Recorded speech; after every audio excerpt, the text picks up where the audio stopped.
Another Tesla Model S is in with us today. As you can see, we are actually in the progress of doing a Clearbra on this one. The full front end is actually already done. We're on the doors, wrapping the edges right now, getting the nice little extra coverage around the edges there. Especially since you open the doors, sometimes you can hit things, so it's good to have a little protection. And we're gonna work our way towards the back until every painted panel is protected. We have removed the rear badges. That way we get a nice wrap around without any of the cutouts around the emblems.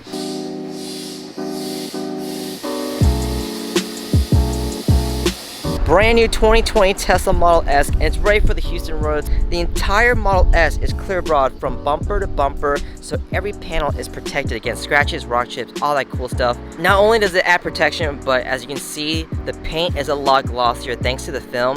And since this is ClearGuard, it's also hydrophobic, so all the panels will bead water, making it easier to clean and to stay clean. But we didn't just stop there. Photosync window tint on all the sides, back, sunroof, and the front windshield. Every window is tinted. It feels so freaking cool inside here. It's so comfortable, especially for the summertime now. So since the film is hydrophobic, I do want to do a water beading test to show you guys how hydrophobic this film is. What I'm going to do is I'm going to pour water onto this hood right here. What we should see are perfect little water droplets just sheeting right off the hood because it's so slick and smooth that it's just having a hard time staying on, basically. Perfect. That is exactly what I'm looking for. So as you guys can see, it's just sliding right off. It's practically dry once I'm done pouring it. Isn't that crazy?